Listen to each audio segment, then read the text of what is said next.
The Silver Dragon Queen insisted that I help her put on her shoes. I had no choice but to follow her request. Noah had returned from school, but she felt a bit frustrated because she didn't get a perfect score in one of her subjects. I helped her analyze the reasons and comforted her that she still has a chance to win first place. Muin was curious about who would win the fight between me and the Silver Dragon Queen. We both thought we could win.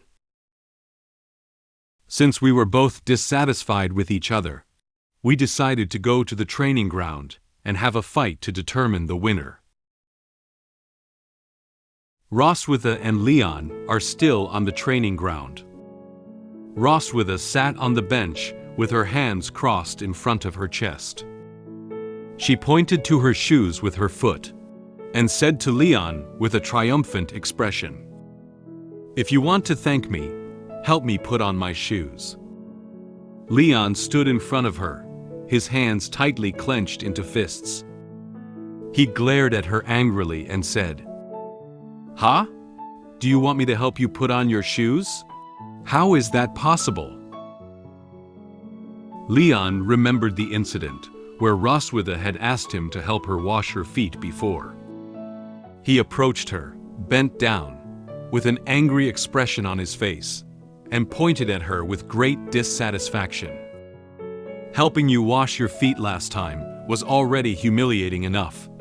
You still want me to put your shoes on now? Do you want to embarrass me?" Suddenly, Roswitha kicked Leon in the face, and a crisp sound echoed. Leon's face twisted, and he felt a little pain in his face. He looked at her with angry eyes, not expecting her to come up with this move. She said to him with a slightly angry tone, "I haven't avenged the kiss you gave me at the entrance ceremony yet. Can't you even help me put on a shoe now?" She was still dissatisfied with Leon kissing her during Noah's opening ceremony. She looked at Leon with an impatient expression and extended her foot in front of him. She urged him to help her put on her shoes quickly and then go back to eat. "Don't say anything else. Hurry up. Help me put it on and go back." Leon saw that there was nothing he could do about the current situation. He frowned and reluctantly squatted down, lifting Roswitha's white and delicate feet with one hand, and helping her on with her high heels in the other. Okay, I'll help you."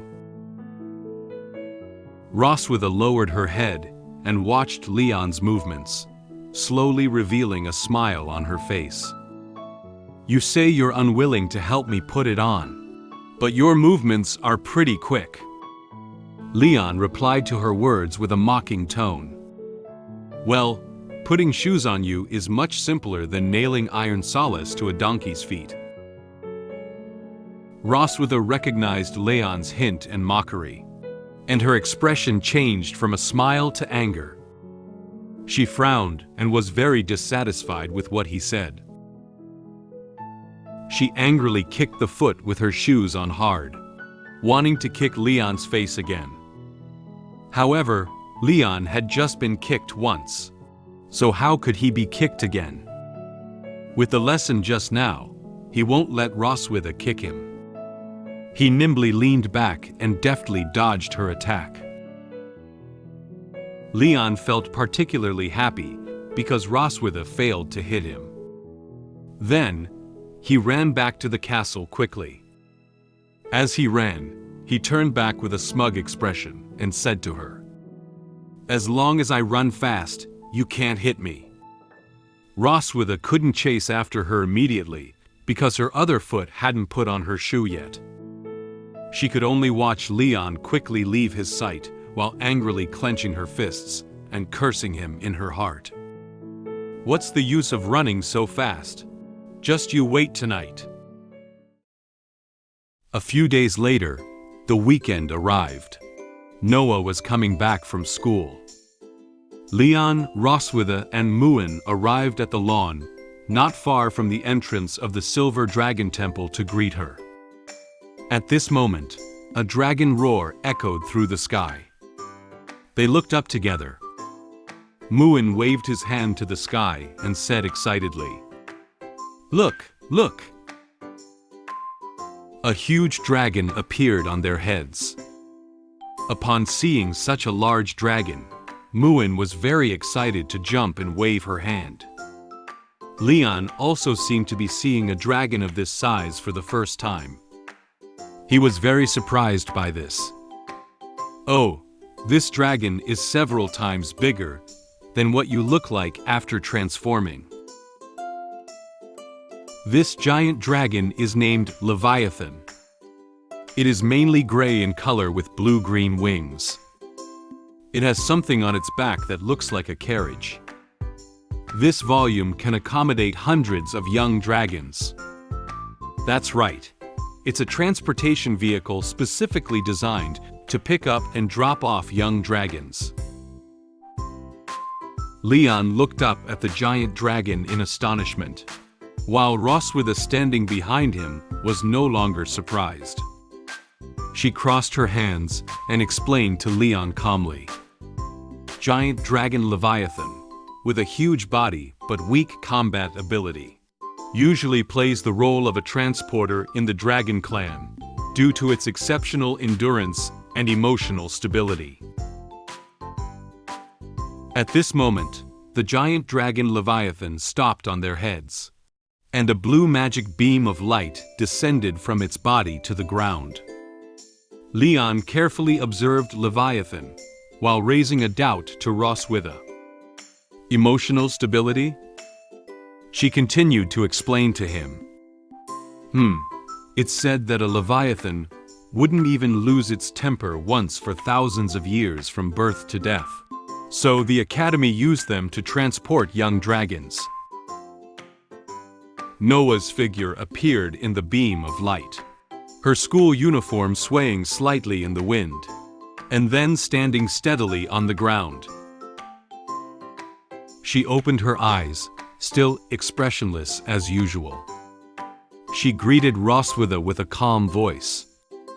"I'm back, Mom." Roswitha walked towards Noah with a smile on her face. Leon also followed closely and approached Noah. "Welcome back, Noah." Muin rushed up and hugged Noah very happily. "Noah, I miss you so much." Noah's face was slightly flushed. She gently hugged Muin, although the joyful expression on her face was not very obvious. Perhaps in her heart, she was very happy to be able to go home and see her parents and sister. Then, Noah walked towards Leon. She shyly lowered her head, clenched her fists lightly, and stuttered to him. Leon watched her shy and unfamiliar expression, silently speaking in his heart. "This child is not used to calling me Dad yet." However, Leon did not take this matter to heart. He knew that one day Noah would smoothly say Dad to him. After the dragon flew away, the family walked towards the city. Leon was holding Muin with his left hand, and Roswitha was holding Noah with her right hand. Leon walked with a smile on his face and said to Noah in a relaxed tone, "Glad you're back. Mom and I made some of your favorite dishes." So, while chatting about the recent situation, the family walked towards home. After the family ate together, the whole family sat on the sofa to rest. Noah took out several full score papers and placed them on the table. Each test paper is marked with 100 in red pen. Noah introduced the names of the subjects, her scores, and rankings one by one. Fundamentals of Alchemy Machinery, full score, first place. Magic Overview, Young Dragon Edition, full score, first place. Dragon Clan History, Young Dragon Volume 1, full score, first place. She almost perfectly achieved first place in all subjects. Ross with a smiled and held her test paper, nodding happily, expressing satisfaction with Noah's grades. Mune's eyes shone brightly as he looked at these test papers, revealing a very envious expression. However, as Noah held the last transcript, she slightly lowered her head. She doesn't seem to have the courage to show them. She looked away and awkwardly said to them, "There is one last subject. All-around physical fitness test only scored 95 points and did not get first place. Sorry." Wait a moment, please. I have already opened an Instagram account. Welcome everyone to follow my Instagram account. Send me a screenshot of your follow page via private message on Instagram, and you can get the wallpaper of Shut Up Evil Dragon for free.